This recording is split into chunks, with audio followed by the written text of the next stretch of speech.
Hi, I'm Chris Roselli. And I'm Clara Lewis. Welcome to Western Window, a show made for you by students at Western Washington University. This time we get the chance to sit down with Dr. Jerry Flora, former Western president, professor, and local television host.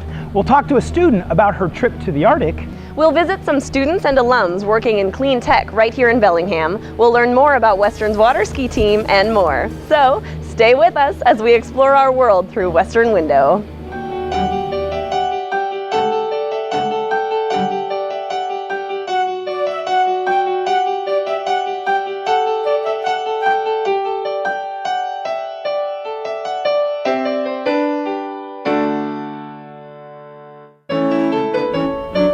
Dr. Jerry Flora began his career at Western in 1957 as Associate Professor of Biology. He later served as Academic Dean, Director of Aquatic Studies, and was Western's 8th President from 1976 to 1982. He's taught overseas, written books, and hosted television shows, and through it all, he's remained a natural storyteller. We had the chance to sit down with him and talk about his experience at Western.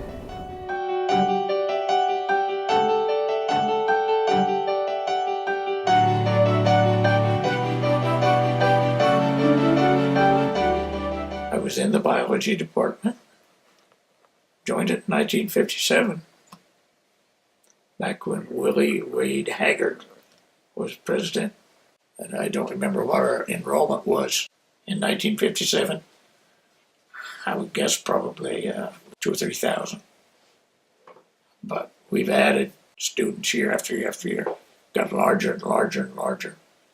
I think about all the things that have gone on at the student body as they were stomping around and demonstrating and protesting the Vietnam War and all that stuff.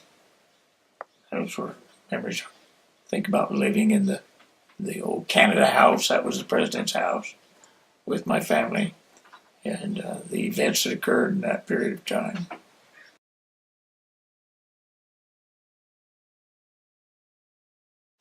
'67. Oh yeah, and I was president until 1975. That was 8 years, 1 month, 3 days, I think. My big concern was that the faculty really be devoted to helping students learn. And I spent an awful lot of time taking students on beach walks and that kind of thing, because that was my commitment. You know. Western is a damn good university, in my opinion, because the faculty are committed to helping young people learn. And I think Bruce is a good president. And I think his predecessor was a good president. And I'm so glad they named that chemistry building after her.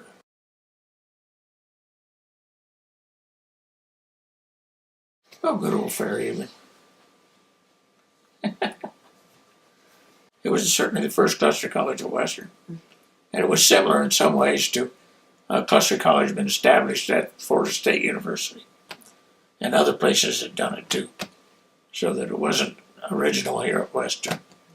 But it was original at Western, but not in the world.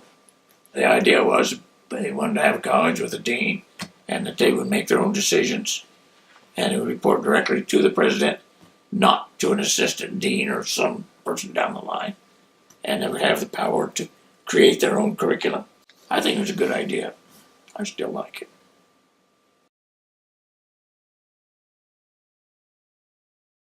Been taking people on walks on the beaches for years. I did that down in Stuart, Florida when I was teaching high school. And I did that as a student, a graduate student at the University of Florida. And when I got out here at Western, I continued to do the same kind of thing. And I ran into Al Swift. He knew I was doing that kind of stuff. Maybe he went on one of my early beach walks, I don't know. But he's the one that talked me into putting on a regular program, Typo Critters. Someone would be up there with a TV camera, projecting it, and it would go in the air. And as soon as we were through, that was as dead as a horse. I was dead white. It was over. Yeah. Oh yeah, we did a lot of that stuff. And did I think it was important? I don't know whether I did or not. I knew I had to do it. Because I really, then and still do, believe in the principle of young people learning, building good lives. And that was an outflow thing from Huxley too, because Huxley, we did a lot of that stuff. If we can actually be there looking at these things, it's something that will have more effect on your mind. At least you'll remember.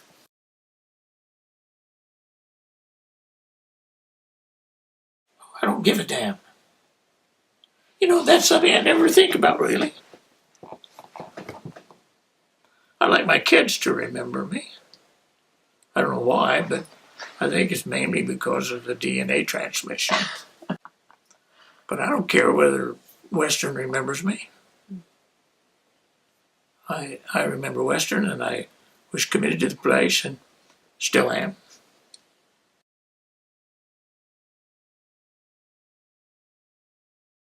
Well, I want it to be a place that helps people have a good life. That's what I want. How do you establish that? By the commitment, being committed to the education of young people. And that's what I hope we really adhere to. And let that be most important, and let second importance be writing books, doing research. Research is fine. In my judgment, the other is more important. But that's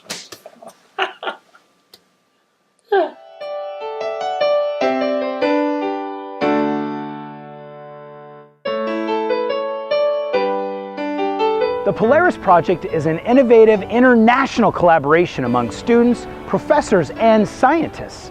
During this annual month-long field expedition to the Siberian Arctic, undergraduate students conduct cutting-edge investigations that not only advance our understanding of the changing Arctic, but provides them with one unforgettable adventure.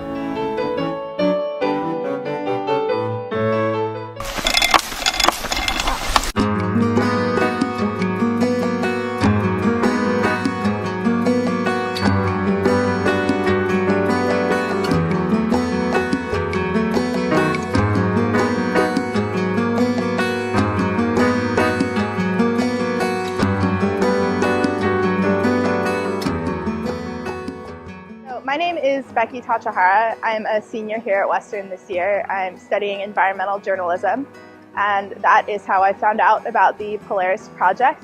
I had an environmental journalism class, and we had a couple of the people who have been on the Polaris trip come in and speak to us and tell us that they were going to consider taking environmental journalism students in the upcoming trip, so that's sort of how I found out about it. In brief, what the Polaris Project is an undergraduate research field course that takes a group of students from different colleges around the US and also internationally, and takes us to the Siberian Arctic, so way, way, way northeastern Russia.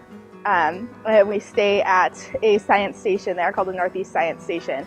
And most of the students do research on things like how climate change is going to impact Arctic systems, or is impacting Arctic systems. So looking at things like permafrost and nutrient cycling, and carbon is sort of a big theme in the whole research. But since I'm not a science student, what I got to do was follow all the scientists around with a camera and document what was going on.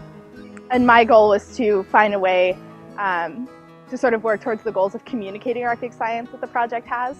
So I created some multimedia videos and photography, and I've also created a web portfolio of my work. For me, one of the most interesting things that I learned was just so much about the way that science works. Because not being a science student, you know, in my head, I knew there was a lot of research that happened outside of the lab, but, you know, I'd never really seen science in action. And so actually getting to see like everything that it entails, you know, like running around up and down muddy streams, laying down in the grass to try to get a water sample. It's really, really cool. And that's one of the things why I wanted to become an environmental journalist, was to help people learn about science. There were international students as well as international PIs, which are primary investigators. So they were sort of our supervisors, professors, and professional scientists who also went on the trip. So we had 3 students who were from Russia and 1 student from Norway who were on the trip. And then we had a PI who was British and 1 who was Dutch.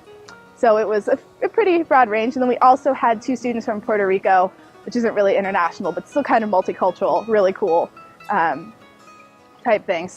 And from the United States, we had people from Washington, Oklahoma, Oregon, Massachusetts. In terms of things that, what like everybody had to deal with, a lot of it was just environmental things. It's kind of cliche amongst people who participated to say it was the mosquitoes, but the mosquitoes were not fun. Huge swarms of them, literally like this tall and, you know, this wide, just solid with mosquitoes.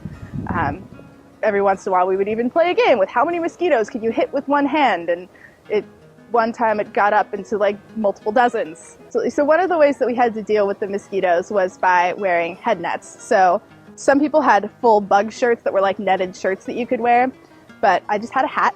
So my lovely safari hat and the net that goes over the top of it. So this is kind of what I would look like out in the field, keeping the mosquitoes away from my face. Usually worked pretty well. Also was full body like rain gear so that mosquitoes couldn't get into me, but this is my mosquito protection unit hat. The worst part was actually like when it came time to say goodbye to everyone.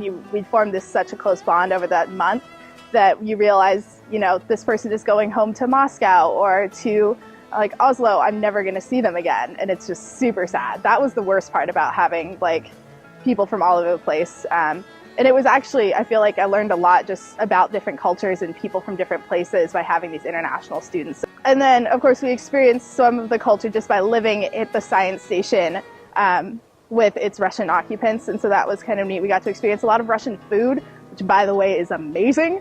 It's like my favorite thing. I miss it a lot. We had an amazing cook. Her name is Valentina, and she can do the most amazing things with moose you would never even believe. I'd really love to learn more about the Russian culture and sort of spend some more time there, not out in the sticks. Like I'm trying to learn Russian as a language now, so that's kind of cool.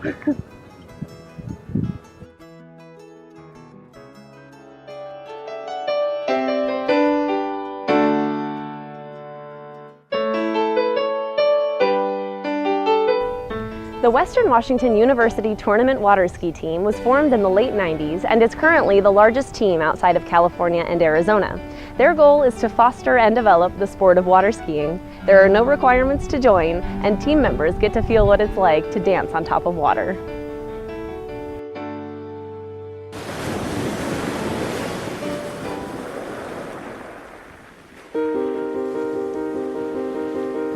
Water skiing is life to me.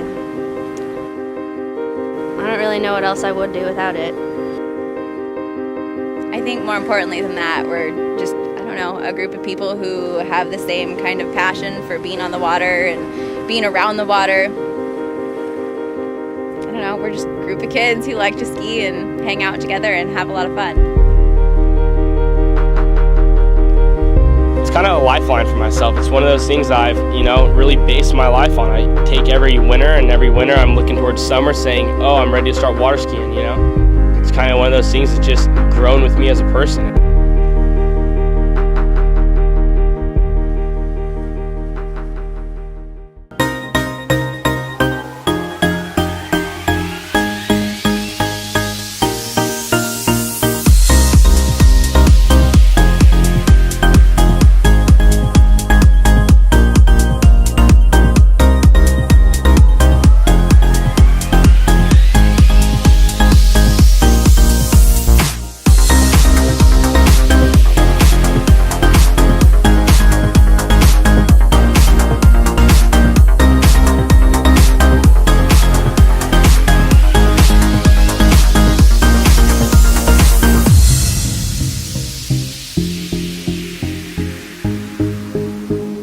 I think the team is a really welcoming place, and you can hop in no matter what experience level you're at. Don't be intimidated, that's the biggest thing, because I feel like people just assume that we have all advanced, very skilled skiers, and that's not the case. We have new people joining all the time. When I was a freshman coming in the team, it's, you're always a little hesitant. I just want to tell people, come out and join the water ski team. Take that chance. We are a great group of kids, great group of people, and we love new members.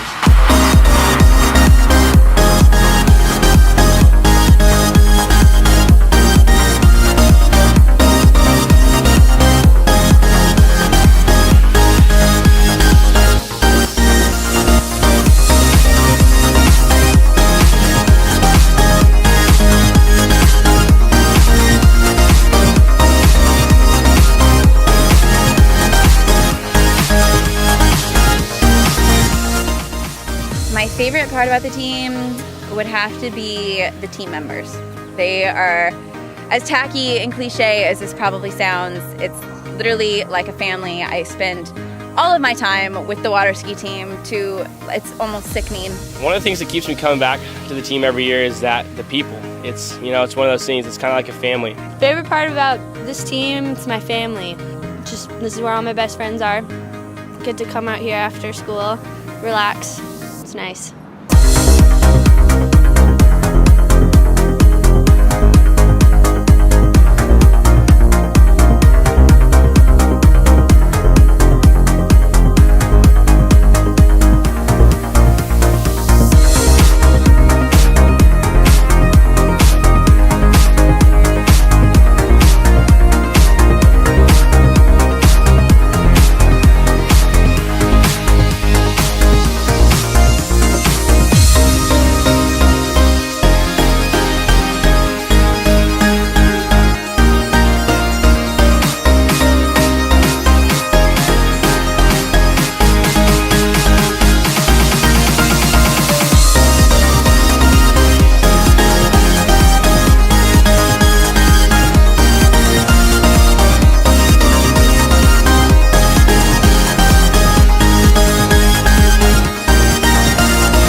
I just want people to know that the water ski team exists. There are so few people that have no idea that there is even a water ski team at Western.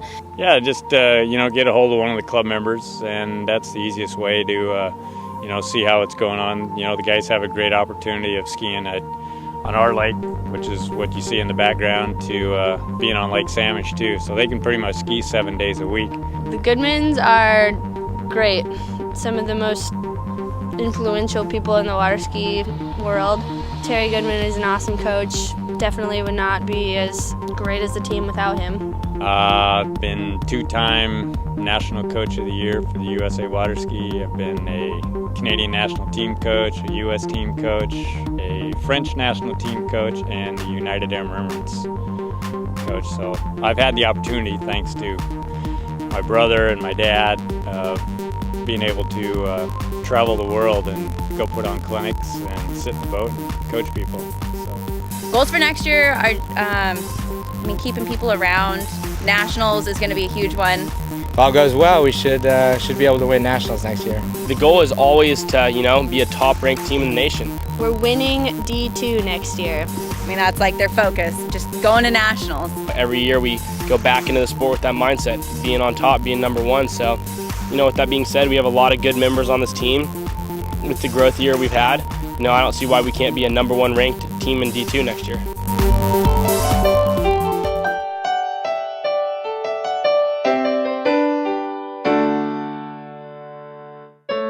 Hard to imagine Ecotec Energy, which is the largest solar manufacturer in the state of Washington, as a small business with only 20 employees.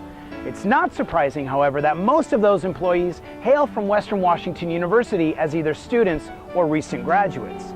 Together, though, they are working hard to make solar the top energy choice in Washington.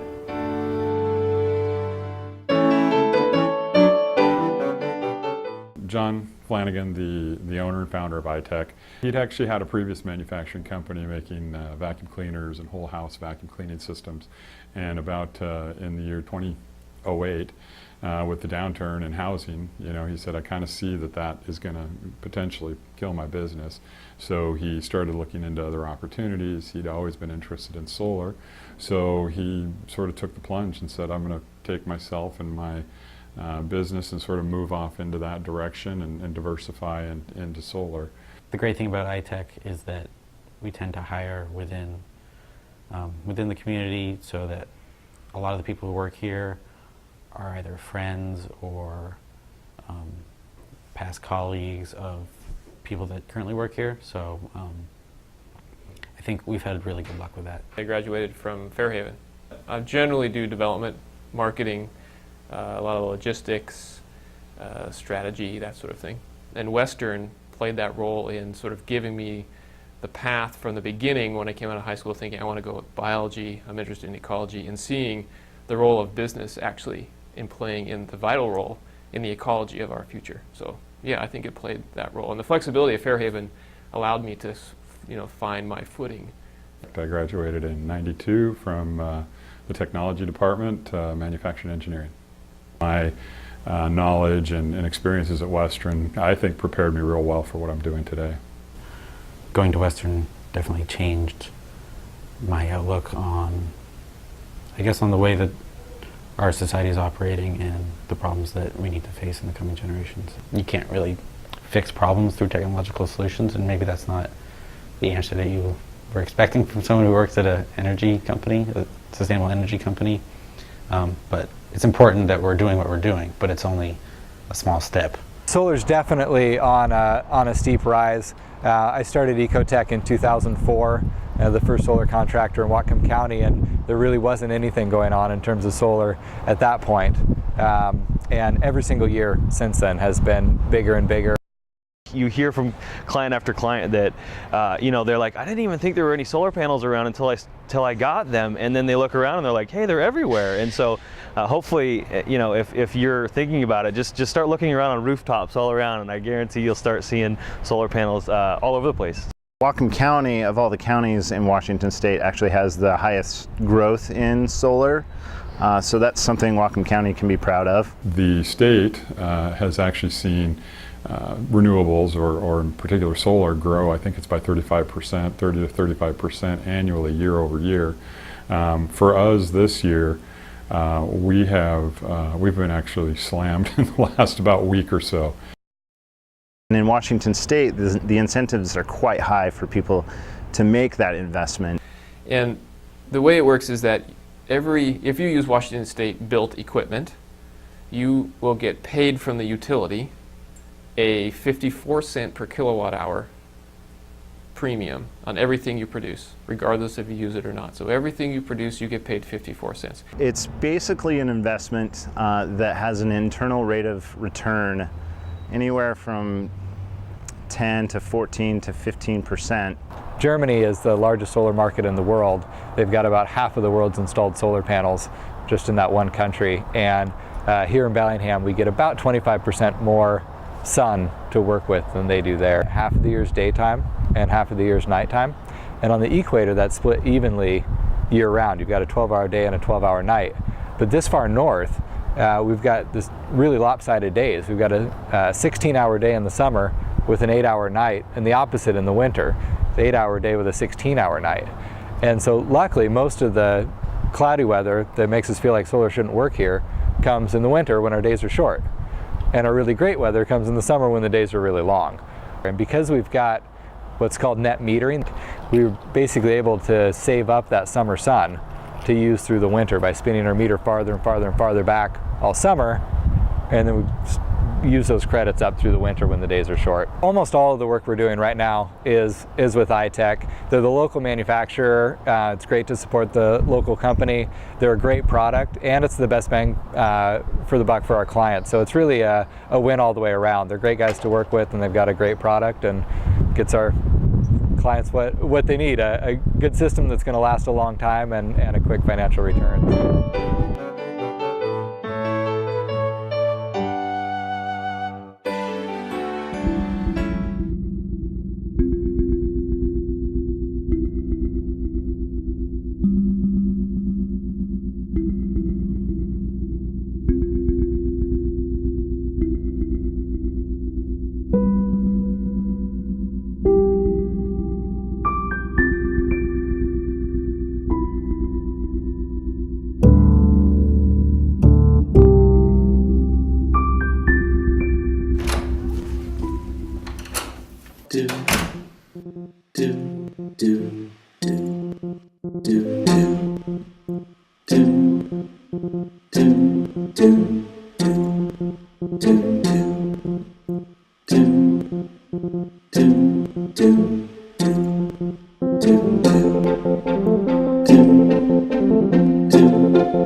I'm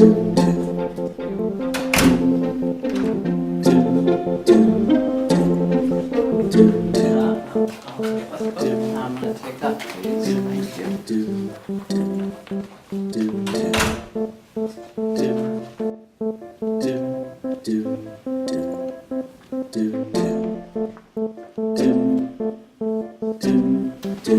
Feel free, food, coffee, I'll do.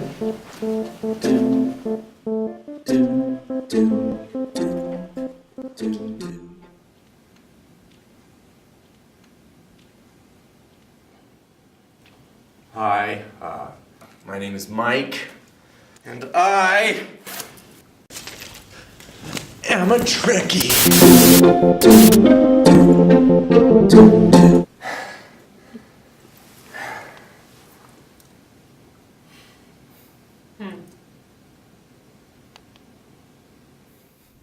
Hello, my name's Leia, and my affection for literature has brought me to this gathering.